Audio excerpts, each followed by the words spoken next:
Good evening, YouTube. Hello. Hope you all having a good evening. Just wanted to put out another video.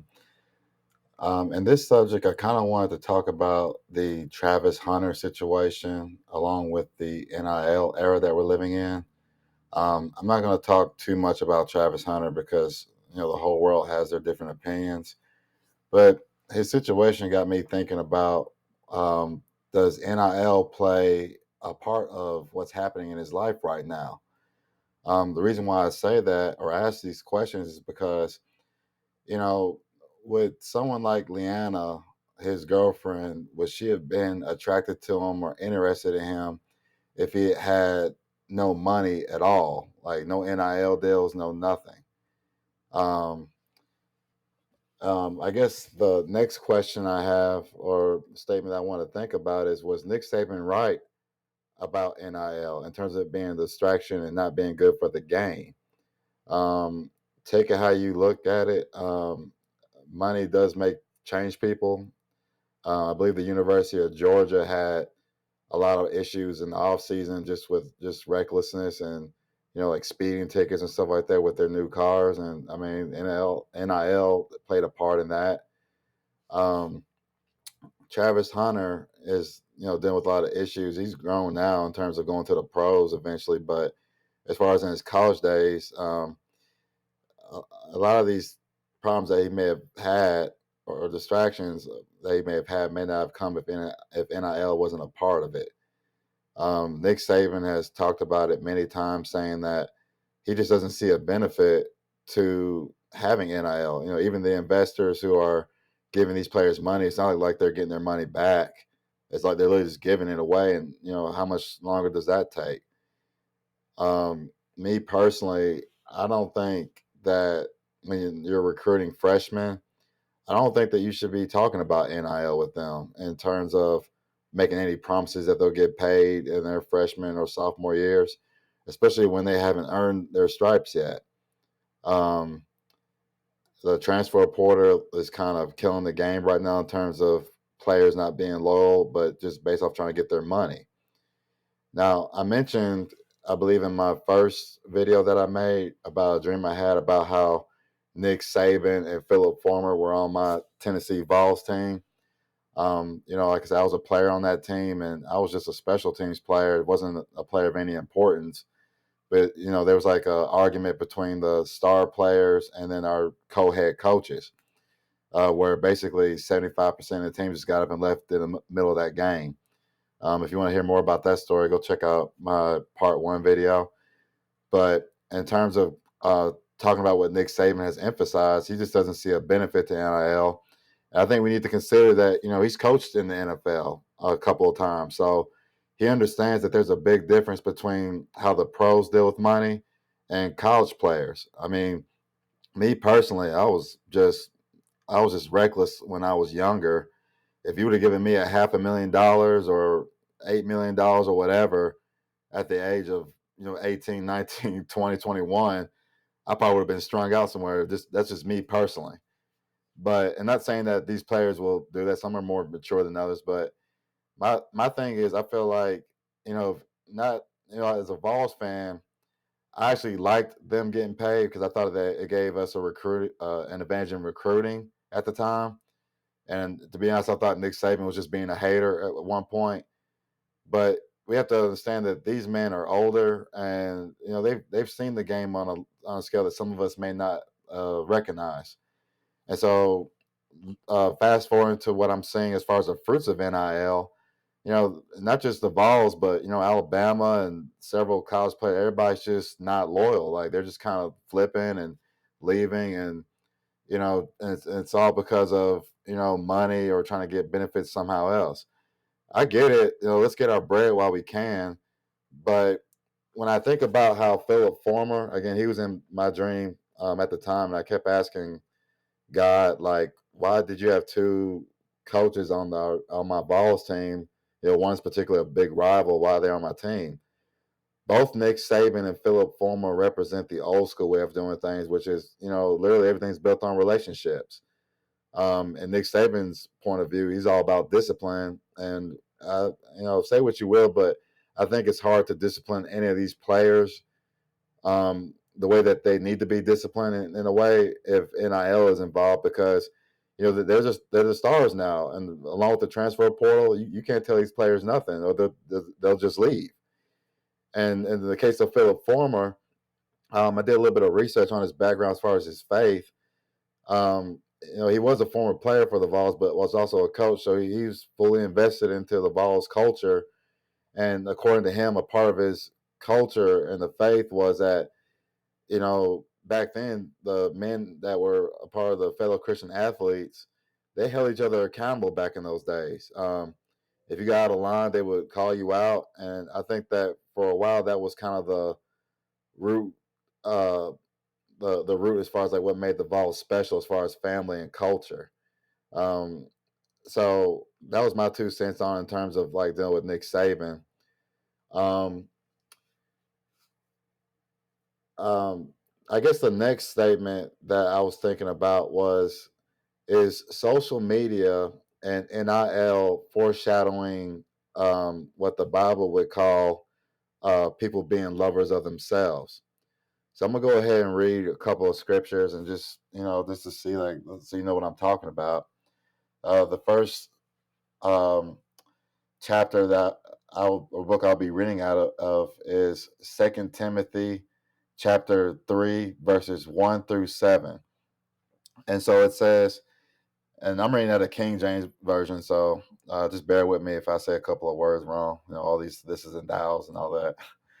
So this know also that in the last days perilous times shall come. I want y'all to pay attention to that, last days. That's kind of the gist of most of these videos that I'm making.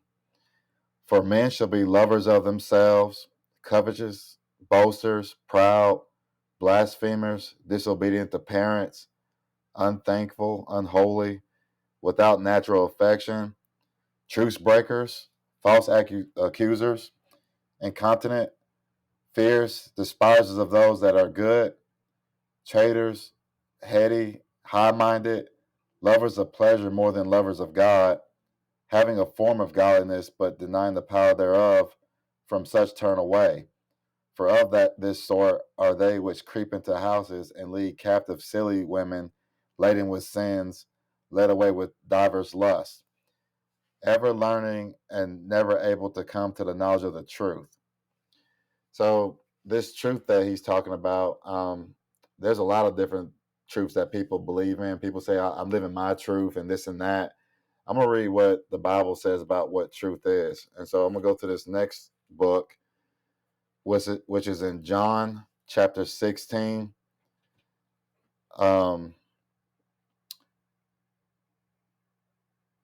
Let's see. I'm sorry, John chapter 14, verse 6. So it says, and Jesus, and this is in red, so Jesus said this. So Jesus saith unto him, I am the way, the truth, and the life, and no man cometh unto the Father but by me. So I guess what I'm trying to say is, the reason why, again, I'm making all these videos is to just try to, get people to maybe think about what times we're living in. Again, I didn't write this book, but when I'm looking at how this world is acting, I mean, there's so many different things. We can talk about, just the NIL and all these bombings that are going on right now, how our leadership is acting in high places.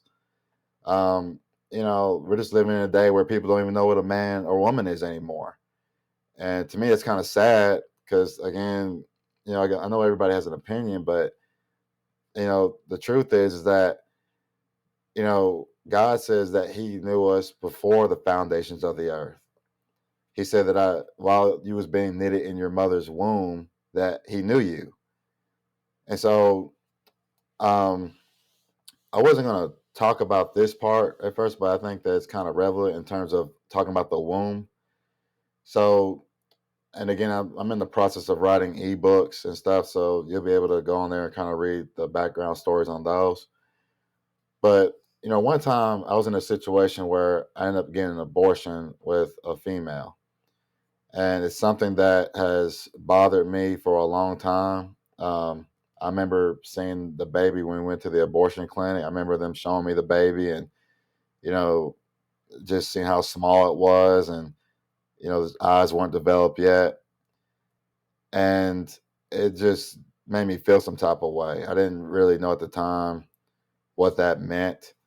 But, we're living in a time where a lot of women are just, part of the reason why they voted for Kamala or were trying to vote for Kamala was to protect their rights to abortion or, my body, my choice type mindset.